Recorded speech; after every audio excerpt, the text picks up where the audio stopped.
adalah Bogor itu adalah Pakuan Pajajaran. Artinya pusat kerajaan Sunda itu dulu di Bogor. Dan kenapa pusat kerajaan Sunda di Bogor? Karena Bogor itu tanah yang subur.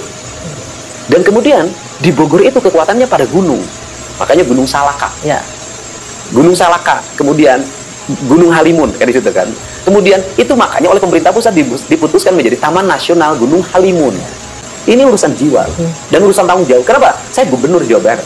Artinya bahwa saya punya tanggung jawab terhadap seluruh ekologi yang ada di Jawa Barat. Memimpin, itu bukan hanya memimpin manusia. Memimpin itu memimpin yang bukan manusia. Bakteri kita pimpin, virus kita pimpin, mikroorganisme kita pimpin. Kenapa? Karena manusia tidak bisa berdiri sendiri. Bismillahirrahmanirrahim. Sampurasun. Assalamualaikum warahmatullahi wabarakatuh. Salam sejahtera untuk kita semua. Shalom. Om Swastiastu, Namo Buddhaya, salam kebajikan, Rahayu, Rahayu, Rahayu. Jumpa kembali saya Umar Hamzah di channel YouTube Anak Alam.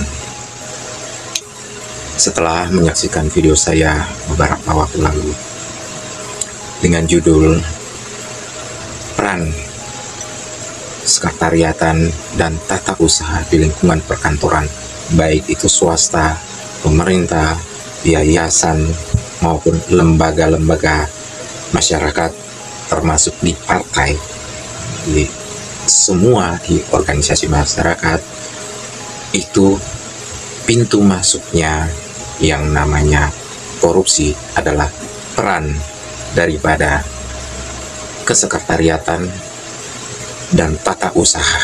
Semoga wilayah-wilayah lainnya, daerah-daerah lainnya untuk membenahi tata kelola, tata usaha di lingkungan pemerintahan, di lingkungan swasta.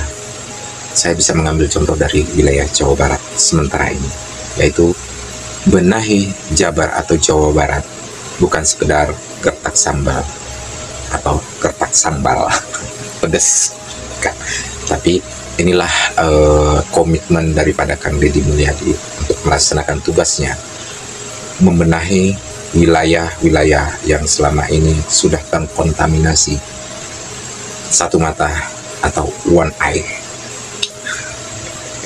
di lingkungan Jawa Barat, yang saya mengambil dari TV One. Artinya saya menjelajahi konten-konten pada kesempatan ini.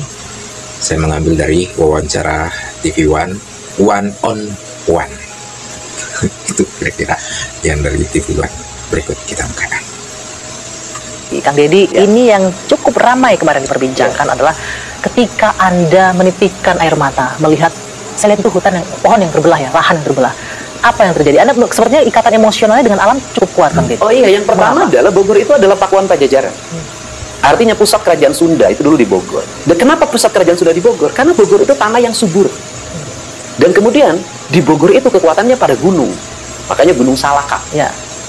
Gunung Salaka, kemudian Gunung Halimun, kan di situ kan. Kemudian itu makanya oleh pemerintah pusat diputuskan menjadi Taman Nasional Gunung Halimun. Kenapa Taman Nasional Gunung Halimun diputuskan? Sebagai apa? Penjaga ekosistem Tatar Sunda. Dia menjaga dari bencana banjir, dia menjaga dari bencana longsor, dia menjaga dari bencana kekeringan. Dan di bawah itu adalah pusat energi. Maka lahirlah di situ kan, ada pengelolaan energi geotermal, Indonesia Power. Nah, kemudian ada yang lebih hebat dari itu. Apa itu? Kandungan emas. Di situ. Ya Bogor, Ya. yang nambang banyak banget, Antam kan di situ. Tetapi leluhur saya itu ngajarin apa? Kampung adat. Kampung adat. Kampung adat. Kampung adat. Orang-orang kampung adat itu adalah orang yang menjaga alam. Dia menjaga gunungnya, hutannya. Maka gunung hutannya itu dia membagi 4 kualifikasi.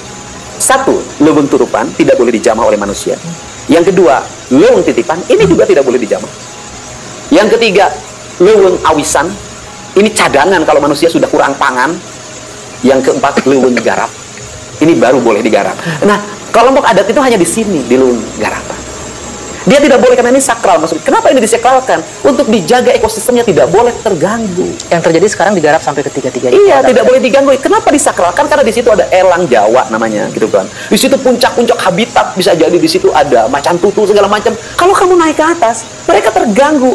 Burung yang lagi bertelur, kemudian ular yang lagi berganti kulit, atau lagi mengalami pertumbuhan, itu di puncak. Makanya lambangnya gunung. Gunungnya begini, itu puncak ketauhidan. Kalau dalam perspektif sudut pandang agama ya, artinya bahwa kita ini hidup sampai pada puncak. Kalau puncak itu kenapa tauhid? Kalau puncak itu satu, ahad. Kita manusia bersenyawa dengan yang di puncak. Gitu loh. Itu kalau pemahaman tauhid ya. Tapi kalau pemahaman alam ada, yang di puncak itu adalah sesuatu kesucian yang harus tidak boleh Anda ganggu. Ada mata air yang jernih. Kang, itu yang buat Anda sedih kemarin. Nah iya, karena kami sakral sakralkan. Kenapa kami sakralkan? Kok ini berpikirnya hanya duit? Nah kemudian, kan itu tidak mengganggu. Loh, kata siapa? Orang bising. Kemudian di sini ada Feng Fok, apa tuh namanya kan? Ya, kan ya. Kemudian si hutan di situ dibelah. Nggak boleh, itu sudah kasih taman nasional. Kalau di bawah kita masih hormati, kalau di leuweung garapan nggak ada problem. Tapi jangan masuk ke leuweung titipan. Tapi bahwa ada nilai ekonominya di situ, bagaimana menjelaskannya? Pertanyaan saya adalah, nilai ekonomi apakah harus mengganggu nilai ekologi? Pertama pertanyaannya adalah, kalau ekologi terganggu, apakah ekonomi akan tumbuh? Ya. Tidak. Malah justru akan merusak. Tetapi kalau ekologi dijaga, maka ekonomi akan tumbuh. Dan kita membangun hanya bukan buat diri kita. Ada masa depan yang harus dijaga, anak cucu kita.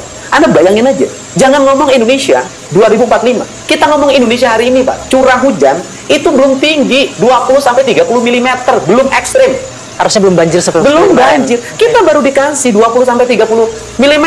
Sudah kerepotan. Bagaimana kalau suatu saat 5 tahun ke depan ada curah hujan 50 mm? Sanggupkah kita menahan? Kesombongan kita tentang ekonomi, kesombongan kita tentang fiskal yang dimiliki, mampukah kita merecovery? Tidak. Jadi ekologi tetap harus yang Pertanyaannya pertama, ya. adalah, misalnya dari satu KSO yang diberikan oleh Perhutani, oleh PTPN untuk kegiatan pariwisata dengan luas areal 23 hektar, berapa pendapatan yang didapat oleh mereka, oleh penyelenggara kegiatan? Itu satu KSO. Kemudian berapa recovery yang hari ini harus dibayar oleh negara? Berapa kerugian setiap orang akibat banjir? Berapa biaya negara harus untuk pengerukan sungai, pelebaran sungai, pembebasan tanah? Oke, artinya tidak setimpal dengan harga yang jauh dibayarkannya. panggang dari Oke, baik Kang, itu kita bicara Jadi kalau soal mau nangis, saya nangis. Jadi bukan, ini urusan jiwa dan urusan tanggung jawab. Kenapa? Saya gubernur Jawa Barat. Artinya bahwa saya punya tanggung jawab terhadap seluruh ekologi yang ada di Jawa Barat. Memimpin, itu bukan hanya memimpin manusia. Memimpin itu memimpin yang bukan manusia. Bakteri kita pimpin, virus kita pimpin, mikroorganisme kita pimpin. Kenapa? Karena manusia tidak bisa berdiri sendiri. Ya, tanpa Manusia ada memerlukan siklus. Kita baru diserang sama COVID aja udah kepayahan. Saya bisa merasakan emosinya Yeah. Kang Deddy sekarang ini. Yeah. Sebegitu pentingnya alam buat Kang Deddy ya. Keseimbangan ekologi itu penting Yeah. untuk menopang hidup manusia, bukan sebaliknya ya. Yeah. Bukan manusia mengeksploitasi. Iya, ekologi. jadi manusia yang numpang di ekologi. Yeah. Bukan ekologi yang numpang di manusia. Yeah. Seluruh ekologi alam ini mereka tetap hidup tanpa manusia. Yeah. Tapi manusia nggak bisa butuh hidup tanpa ekologi. Jadi sesungguhnya seorang pemimpin itu harus mengerti persoalan. Baik itu pemimpin tingkat desa, kepala desa, kelurahan, kepala kelurahan atau Pak Lurah, kecamatan atau Pak Camat, wali kota, bupati, gubernur, dan bahkan presiden, dan di bawahnya presiden ada menteri-menteri, harus mengerti persoalan. Kalau tidak mengerti persoalan, ya pasti larinya tidak bisa bekerja. Nah, salah satu contoh yang sudah dicontohkan oleh Kang Deddy Mulyadi selaku Gubernur Jawa Barat, beliau tidak segan-segan turun terjun ke lapangan, membenahi, langsung bekerja di lapangan. Dia baik menyangkul, kemudian membersihkan got-got, sungai yang kotor-kotor. Nah, itu. Nah, artinya kepala daerah yang bisa mengerti persoalan, yang bisa memahami masyarakatnya, yang mengerti keluhan-keluhan masyarakatnya, tahu situasi dan kondisi di lingkungannya, itulah pemimpin sejati, mengabdi. Nah, inilah yang disebut mengabdi. Nah, kalau tidak mengerti persoalan, ya pasti ujungnya mengabdi atau hanya menghamba kepada uang, tidak mengabdi kepada bangsa dan negara, akan tetapi mengabdi hanya demi uang, gaji, menerima gaji setiap bulannya, menerima segala macam yang sifatnya pergantian transport, kemudian tunjangan jabatan, dan lain-lain, tunjangan lain-lainnya, tapi tidak mampu bekerja.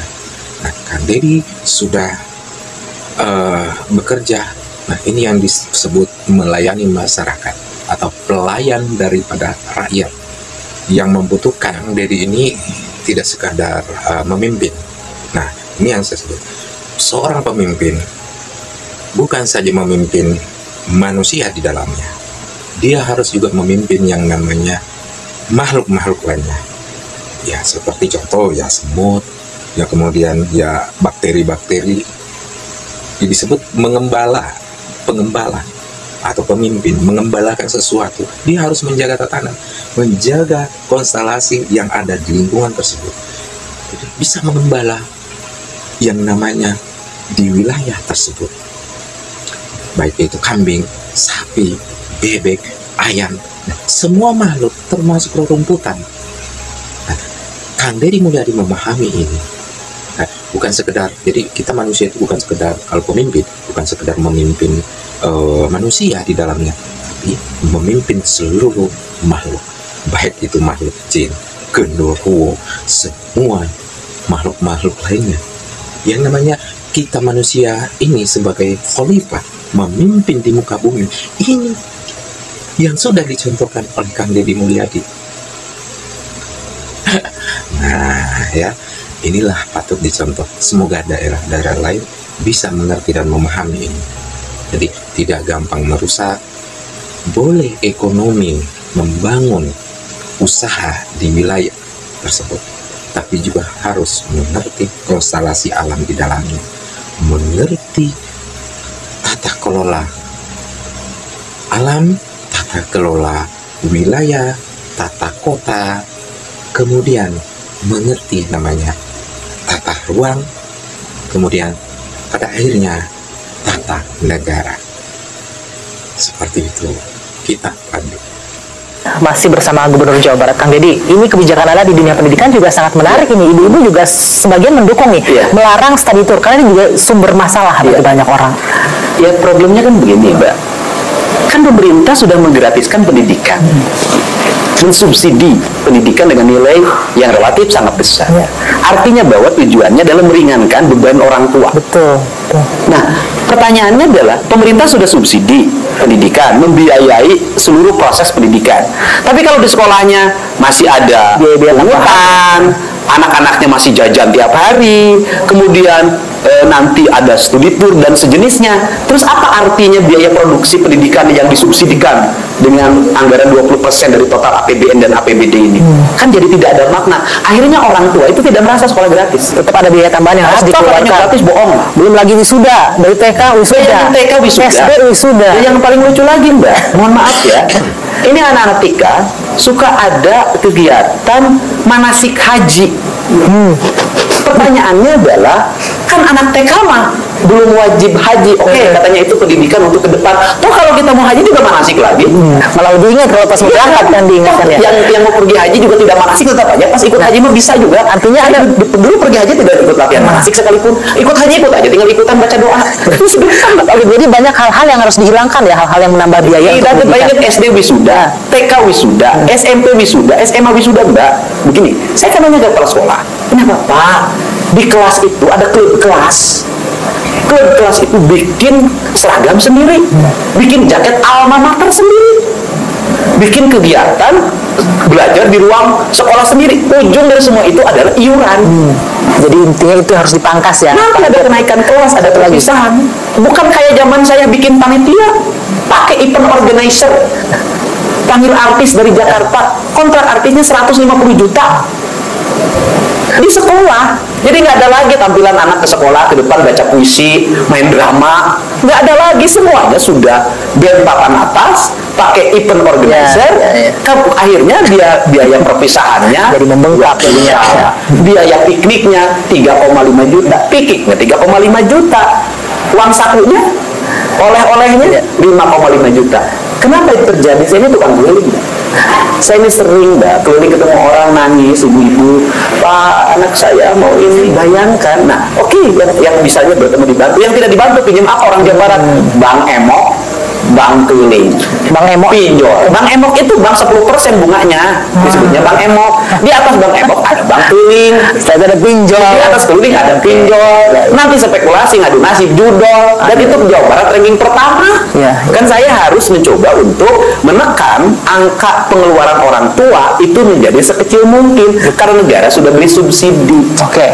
Tapi gini, Kang, mungkin ini hal yang nggak pernah terperhatikan ya, tapi fakta adanya begitu. Makanya saya ini gubernur, bukan hanya gubernur struktural jabatan, saya juga gubernur culture, gubernur kebudayaan. Artinya, kalau saya suruh jadi gubernur hanya bangun jalan, bangun jembatan, bangun irigasi, bangun sekolah, bangun PJU, bangun taman, bangun daerah rekreasi, kasih waktu 3 tahun, selesai semuanya. Tapi membangun kultur masyarakat itu yang berat ya. Bangun culture itu yang harus saya lakukan. Dan itu merupakan perkara gampang.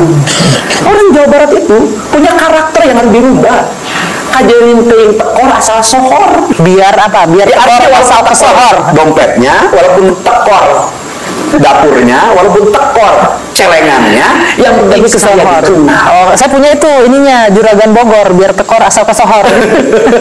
Gitu ya gue ya. Orang Jawa Barat. Kan gitu. Ini kan yang ingin mindsetnya saya rubah. Bukan pekerjaan mudah, tapi bukannya tidak mungkin. Makanya kan sampai kebijakan saya nanti itu adalah kalau di sekolahnya sudah makan siangnya bergizi dan disiapkan oleh negara, maka anak-anaknya harus nabung sebagai investasi. Kan negara ngeluarin biaya, ini duitnya disimpan. Jangan ini makan ya disubsidi, habis itu jajan lagi, habis 30.000. Ya buat apa negara subsidi? Nah, ini untuk guru-guru, untuk sekolah-sekolah, gimana yang berkaitan dana bantuan operasional sekolah. Nah, sebagaimana video saya yang lalu, nah, itu semua bagaimana masih bisa ngutip-ngutip, jualan buku, study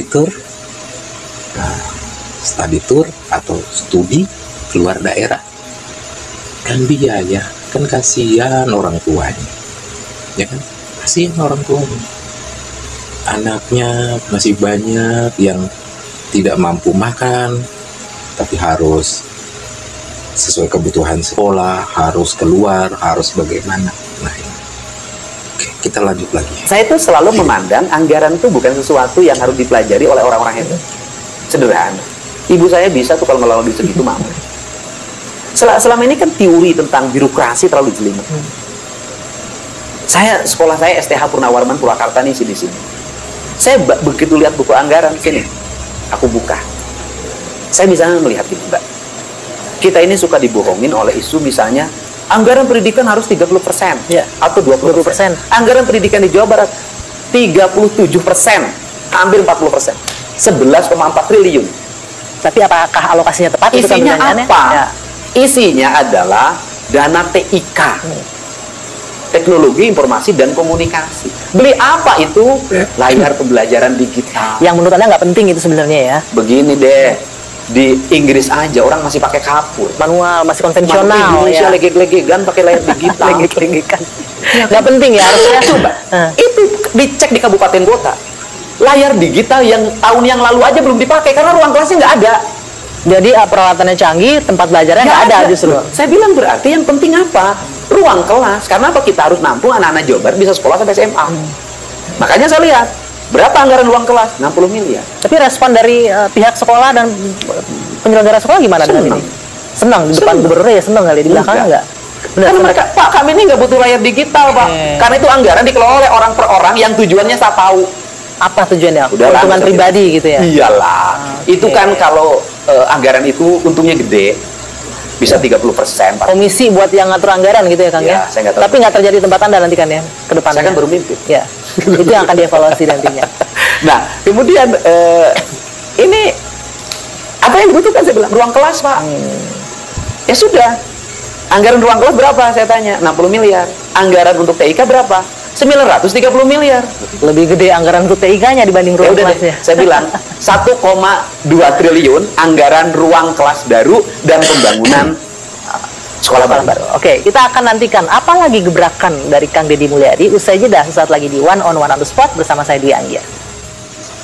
Nah, ini jadi berkaitan dengan apa yang disampaikan Kang Deddy, yang mengerti, memahami persoalan.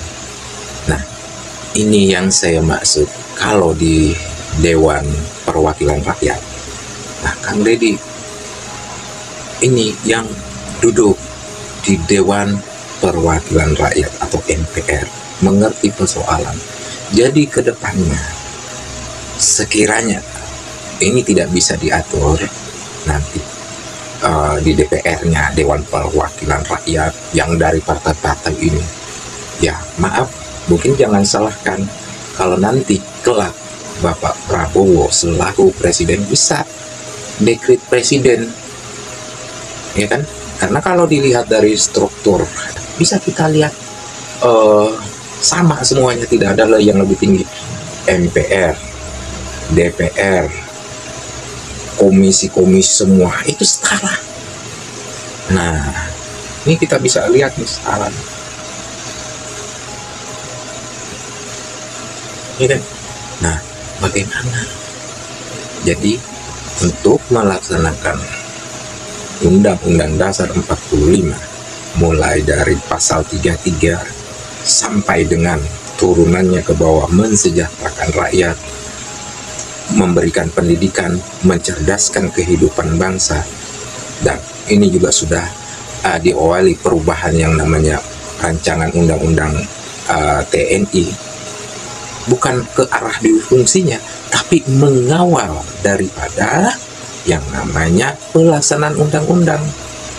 TNI yang didengar itu hanya presiden, karena satu kesatuan presiden, mulai dari keamanan presiden sampai dengan pelaksanaan tugas presiden, kepala negara, itu TNI yang menjaga. Makanya ada disebut namanya Pas Pampres, pasukan pengawal presiden, yang dimana isinya itu adalah TNI. Nah itu. Nah, kemudian pelaksanaan nanti tugas presiden di lapangan yang namanya swasembada pangan, swasembada beras, pengiriman makanan-makanan yang nanti diselenggarakan oleh pemerintah, makanan gratis bagi siswa-siswi sekolah. Nah, ini juga harus dikawal. Nah, ini baru juga saya dengar kemarin ini terjadi perebutan yang namanya pengelolaan, namanya yang namanya memasak di lapangan itu, perebutan antara siapa yang berhak mendapatkan proyek ini. Saya baru dengar ini kemarin. Jadi ternyata berebutan untuk mengambil proyek ini karena di dalamnya ada margin pasti. Nah, kan jadinya inilah yang nanti harus dirubah lagi. Jangan mentang-mentang ada pelaksanaan makan gratis sehingga bisa dijadikan namanya proyek. Nah, harusnya bisa dibagi siapa yang akan memasak setiap desa, setiap sekolah, harus nanti ini dibagi.